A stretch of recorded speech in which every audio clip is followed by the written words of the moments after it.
and good afternoon, class. My name is Polk, and today I'll be presenting my disease, bacterial meningitis. Today in my presentation, I'll be discussing the history and origin, causes, signs and symptoms, transmission, treatment and prevention, the vaccines, recent news, outbreaks, laws in place, experiment, my conclusion, and at the end, I will open the floor to any questions, comments, or constructive criticism. History and origin. Bacterial meningitis was first discovered by a Swiss physician named Gaspard Vizier. In 1806, he provided an early description of bacterial meningitis based off an 1805 epidemic based in Switzerland. In 1887, the cause of bacterial meningitis was discovered by an Austrian pathologist, Anton Wechselbaum. Causes. Bacterial meningitis is caused by two powerful bacteria known as Neisseria meningitidis and Streptococcus pneumoniae. These two bacteria cause inflammation in the meninges as well as normal meningitis. Neisseria meningitidis is a gram-negative facultative anaerobe and is a diplococcus-shaped protobacteria. Neisseria meningitidis is also divided into 13 groups based on specific capsule polysaccharides. Signs and symptoms. The signs and symptoms of bacterial meningitis can develop over the course of several hours or 1 to 2 days later. The earliest signs are usually mistaken for influenza, which causes misdiagnosis to be one of the leading causes of death in all ages. These are the signs and symptoms for anyone over the age of 2. It's a sudden high fever, severe headache, which is not usually confused with normal headaches, stiff neck, vomiting, nausea and headache, confusion or difficulty concentrating, seizures, sleepiness or difficulty waking up, sensitivity to light or lack of interest in eating or drinking, skin rash. These are the symptoms in newborns and infants. They may or may not experience the classic signs of headache or stiff neck, but they will experience excessive sleepiness or irritability, poor feeding, or there may be a bulge in the soft spot of the baby's head. It's also noted that infants may be difficult to comfort because they may cry harder when picked up. Transmission. Bacterial meningitis is transmitted through direct contact through respiratory secretions like kissing, saliva, and mucus. It's not transmitted through casual contact, nor is it airborne. Direct contact causes the disease to manifest in the air due to these risk factors: a weak immune system or head trauma. The bacteria is spread through coughing, sneezing, kissing, sharing eating utensils, toothbrushes, or cigarettes. The mortality rate without treatment rises from 20 to 30% in newborns and infants, and then 19 to 37% in adults. With the recovery of bacterial meningitis, this causes 15% of all children infected to suffer from potential disabilities. Treatment and prevention. The treatment for bacterial meningitis is either cortisone medication or antibiotics. Cortisone medication is a newer form of medication because it will ensure the recovery and reduce the risk of any complications. The antibiotics used to take for bacterial meningitis depends on the bacteria that is causing the infection. Prevention. To prevent bacterial meningitis, it's good to keep up with any vaccines or booster doses. To wash your hands thoroughly before eating, after using the bathroom, or after being in public or crowded places, after petting animals, and also it's good to practice good hygiene. Do not share food, drinks, straws, eating utensils, lip balms, or toothbrushes. It's also good to stay healthy. To cover your mouth when sneezing or coughing, getting enough rest, exercising regularly, or maintaining your immune system by eating fruits, vegetables, and whole grains. Also, any preventions regarding pregnant women are to cook your meats thoroughly and avoid soft cheeses made from unpasteurized milk. Vaccine and vaccine risks. The vaccines for bacterial meningitis can protect adults and children from most but not all kinds of meningitis. The first vaccine is Meningococcal Polysaccharide vaccine, also known as MPS V4, which was the first vaccine that was created in 1974. The second vaccine is Meningococcal Conjugate vaccine, also known as MCV4, which is a newer form of the vaccine, which was first introduced in 2005. The vaccines will protect anyone that's infected about 90% of the time. And also, it is thought that MCV4 is to provide a longer lasting and better protection than the MPS V4. For bacterial meningitis, there is a specific vaccine that has been created, except for it is only available in Europe and parts of Asia. The CDC recommends that the vaccine be given at a normal doctor's visit between the ages of 11 and 18. And also it will be given to you around 11 or 12. The vaccine does not work well in young children, but under certain circumstances, it will be given to children between the ages of 3 months and 2 years. Vaccine risks. Anyone between the ages of 2 to 55 that are in the high-risk zone should get vaccinated. And the high-risk zone for bacterial meningitis are college freshmen, scientists who are frequently exposed to meningococcal bacteria, the U.S. military recruits, travelers who have visited where the vaccine is common, people who have injured their spleens, people with immune system disorders, anyone exposed to the disease because they serve a risk and serious harm in the vaccination with the vaccine, there are a few risks, but they're very small. Some mild problems include redness or pain in the site of the shot.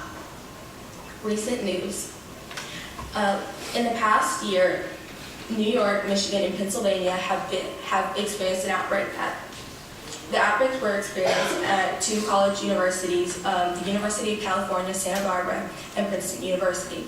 There are 13 total cases, and luckily 0 were fatal, except for 1 student had his feet amputated. The CDC, in order for the vaccine that's engineered specifically towards bacterial meningitis, the CDC would have to file an investigational new drug application to the FDA. The FDA will then have to review the drug, and the review duration lasts anywhere between 6 to 12 months. Luckily, the FDA should be lucky that these cases weren't fatal, because the subjects could have become carriers, they could have spread the disease to hundreds or possibly thousands, and could cause the disease to maim or kill. Outbreaks. Recent outbreaks have decreased in the past 20 years by 31%. In 1998 to 2007, 4,000 cases were reported yearly, and 500 of those cases were fatal. The lack in outbreaks are caused by the decrease in the powerful bacteria I had mentioned earlier, Neisseria meningitis and Streptococcus pneumoniae, and also is due to the vaccines that have been introduced in the last 40 years. Laws in place. As of January 1st, 2012, the Texas Higher Education Coordinating Board, also known as the CV, have required that students provide evidence of a bacterial meningitis vaccine or booster dose in the past 5 years or 10 days prior to the start of the semester in an institution. The vaccine, some students are allowed to provide evidence, some students aren't required to provide evidence, and these are some of the reasons why.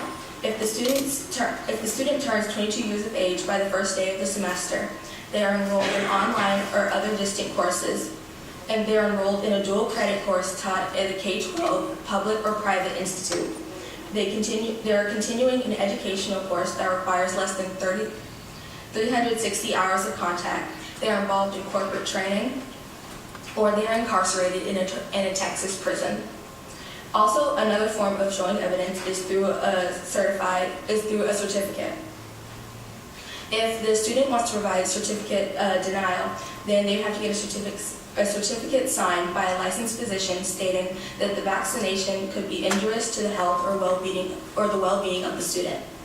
Or if the certificate is signed by the student stating that they declined the vaccination for reasons of conscience, including religious belief. Also, if the document is only valid for 2 years following the original date notarized. It must be turned into the institute within 90 days of being notarized, or else it is no longer valid. Also, the document is not allowed.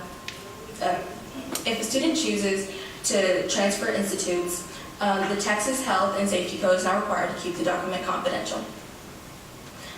These are some of the certificate restrictions. If the students have confirmed that he or she has completed the internet-based Department of State Health Services application online, then they don't have to show evidence. But this only applies to public junior colleges. Also, the document is not allowed has to be the original copy, because it is not allowed to be copied, it's going to be a violation of law in any way, shape, form, or fashion. Experiment. The experiment I researched was based off two physicians, Dr. Tripoli and Dr. Shoshat, from 1922 to 1939. It consisted of 468 patients with bacterial meningitis, and these patients were admitted to the State Charity of Louisiana or Cleveland City Hospital. The objective was to make an animal model of the pneumococcal meningitis to throw additional light onto the infection and the infection of the meninges and search for the efficient agents to destroy the pneumococcus in the animal body. From 1926 to 1939, 111 patients were admitted to the State of Charity of Louisiana Hospital, and the bacteria caused was Streptococcus pneumoniae. As a result, 110 of these patients died. In 1922 to 1939, 157 patients were admitted to the Cleveland City Hospital because of the pneumococcal meningitis. As a result, all 157 patients died. These physicians created an animal model, but it did not provide much use in the human cases. In 1999, a minor decrease in the outbreaks caused the physicians to jump at a chance to prevent or decrease in fatalities and results.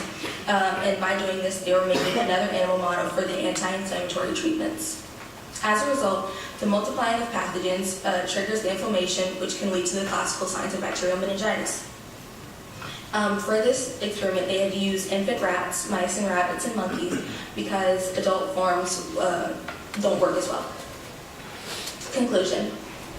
For my conclusion, Neisseria meningitis is a gram-negative facultative anaerobe. It's transmitted through direct contact and not casual contact, and the chances of contracting this disease are increased when a vaccine or booster shot is not given, so stay up to date with all vaccine dosages. This is my bibliography. And I'd now like to open the floor to any questions, comments, or constructive criticism.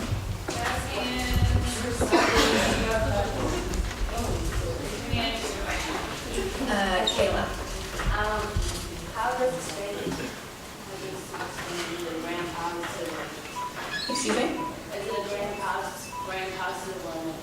It is a gram-negative. Stephanie? What's the price of vaccine? I'm sorry, that was not covered in my research, but I will get back to you on that.